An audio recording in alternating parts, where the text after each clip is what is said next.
Okay? Well, if I could have that girl, then I should have that girl. If I could have that girl, then I could have that girl. And on it goes. But it still feels very, very empty. John Eldridge says that the only place we can ask the question is of God. We have to be able to get to a point where we can ask God, show me, am I good enough? And he uses a reference to Jacob and Esau. Jacob and Esau, remember, are two brothers. Esau is the older, but he's a very hairy man, right? Jacob is the younger, but he knows, and his mother also knows, that by him having a birthright blessing from his aging father Isaac, that he'll have then the ability to bless more. Jacob prepares a meal and serves it to his father and uses a goat's skin on his arm that his nearly blind father feels his arm and gives him then the blessing. When Esau returns from hunting, the scriptures say, he uses the phrase, is there not a blessing for me? Bless me, even me, O my father. Okay? And it's intense. And that's exactly what men are looking for in all of our boys. I think one of the greatest examples of that blessing being given is an introduction that we see when Jesus is actually introduced. When he's baptized in the book of Matthew, we hear the words, behold, this is my beloved Son, in whom I'm well pleased. Okay? Isn't that something that every young man would love to hear his dad say? This is my son. I'm so proud of him. This is my boy. Okay, this is John. I'm so proud of him. This is my Jackson. This is my Jacob. This is my Adam. Okay? And being able to hear that is something that we long for. But our dads don't know how to give that. And consequently, we have to look beyond dad and look to God. Okay? And receive then a blessing from God. So again, this is will feel, if you're not comfortable with this may feel a little bit more Sunday schoolish. But I believe that truly healing a heart, we have to look at a source of healing. And for men, this is where we're looking. Okay? So what is the question that every young woman asks? If the young man's saying, Dad, am I good enough? And you have those little pictures of a little boy with cowboy boots and a diaper and Dad's hat on, right? That little boy wearing Dad's work gloves and a diaper, or maybe not even a diaper, and a pair of cowboy boots, right? We've all got that little picture of the little man trying to be his dad. Dad, am I good enough? Do I measure up? Do I fill your boots? And that's the question our boys are asking. What are our girls asking? Exactly. Am I pretty? Daddy, am I captivating? Okay? Am I beautiful? Will you put your paper down to see me? Do you hear me? Do you see me? And it is captivating. Okay? And again, the answer is no. So what happens to the little girl? She starts to ask anyone the question. Any boy. Okay? Do you see me? Absolutely. You look great. Right? Every little high school, middle school boy, you bet. And quickly, the question gets counterfeited and gets lost in the answer, and the answers become more lies. Okay? Such that then the girl quickly becomes controlled by feelings that are not true feelings and are counterfeited or copies or imitations. Okay? So when a little girl, my mentor, Dr. Chris Peterson, described this to me. Every little girl has a life that is a beautiful vase. Okay? And on that vase, there may have decorations that look like anything from flowers to scenes to birds or butterflies or whatever the case may be. Your vase is your vase. Okay? And what do you do with that vase? You trust it to a man. And what does a man do with the vase? Drop it. Drops it. He doesn't know what to do with it. So he shatters it. Okay?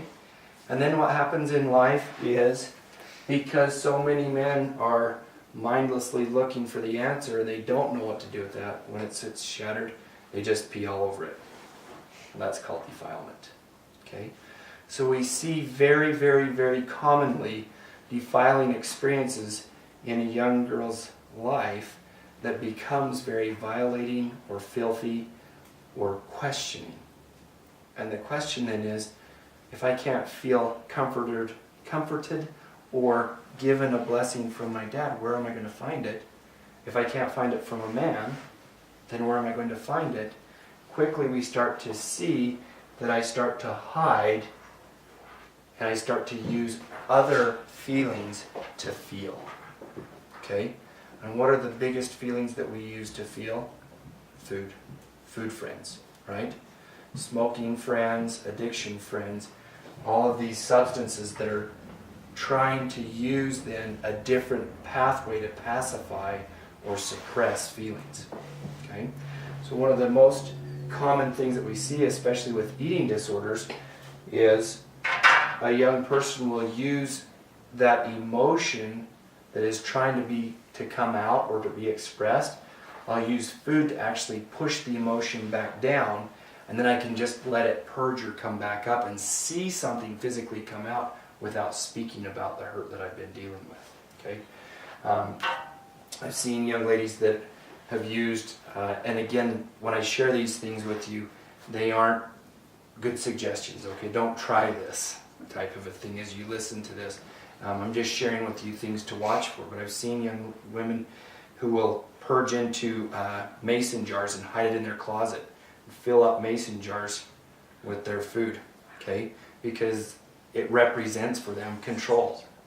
I've seen young women who all the enamel's worn off their teeth from purging, and all they're getting out is acid, and just wearing off all the enamel on the back sides of their teeth from vomiting so heavily and hard, where it's affected their voices, their vocal cords, and then still perceiving that they're overweight or fat.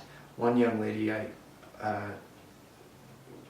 was acquainted with at one time wore 2 and 3 pairs of sweatpants under her Levi's so people wouldn't ask her why her legs were so bony. Because and even at that, she was still so slender that she still looked very thin. Okay, but she still thought that she was controlling something. And again, when you get to the real roots of this, there's something very, very intense that hasn't had a chance to be expressed.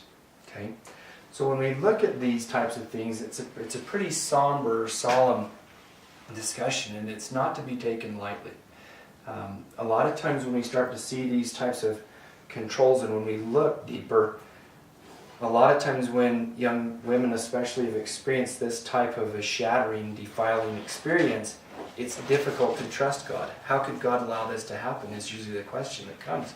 And so when we start to work through it, there's a real disconnect with a faith. How could a God that loves me allow someone who's a close family member or a close family friend do such an atrocity to me or offend me in such a way?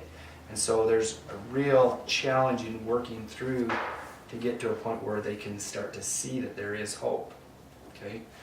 And along those pathways, then we have to look at being able to restore that vase and be able to heal from that. With young men, it really has to do with then finding where that wound occurred as well, and then starting to work out of the pathway that leads to having the question truly answered. Am I good enough? Did I work hard today? Did I accomplish something? And what we start to look at are, as we're healing, ratios that help in the healing pathway or pattern. Okay? As a for example, if I'm using nicotine or tobacco and I'm smoking 2 and 3 packs of cigarettes a day, that's a lot of smokes. Okay? And helping people start to realize that cutting that in half and going to a pack and a half, and from a pack and a half to making a pack last 2 days, and from that then breaking it down and cutting down to where they can start to feel something besides just the waking up in the middle of the night having to smoke in bed, that type of an addiction, that they're starting to conquer that and be able to overcome. And the real challenge though is being able then to get them to a point of healing that they aren't just replacing one addiction for another. Okay? If I have somebody who's smoking, I'm working with somebody who's smoking, and they give up cigarettes and now they're eating candy and carrots every time I see them, have I really helped them with their addiction? They've just changed one thing for another, okay? So we haven't really gotten to the root of the addiction still. So in looking at this then, one of the biggest challenges is being able to recognize what it is that is my root, and then being able to move through to an appropriate pathway and coaching through, and even medicating through, or whatever the case may be, detoxifying or emotionally purging to get through to a point of healing. Okay? Now, does anybody have a specific question that they want to ask around this concept, or actually walk through how we might be able to approach something like this to get more clarity? So again, it's a pretty somber topic, really. Okay, but it has a lot to do with finding a fear or a hurt. Anybody have a question there? Or a comment even? Well, I was just wondering, like, with the, you know, the control and the fear and the hurt, anyways, how, like, if, you know, because I'm sure a lot of people can't just automatically think of what that fear is, like, how do you find that? Great question. So the question is, how do we help someone discover this fear? Again, my mentor, Dr. Chris Peterson, if you look up thepetersonclinic.com, you can see Dr. Chris Peterson, who's just an amazing physician. He was one of the original peer-reviewed and published researchers in the research of manual muscle testing and kinesiology, and the emotional link to a response. And what we do is a kinesiology, an emotional test to discover where that fear is, and we go back through the history of the body by using kinesiology to find that. Okay?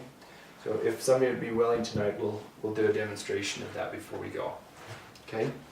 And that's how we get to the root quickly, because something that we find in neurology is talk therapy is a means, again, of hardwiring something that's already there, and continuing to talk about it just hardwires it deeper.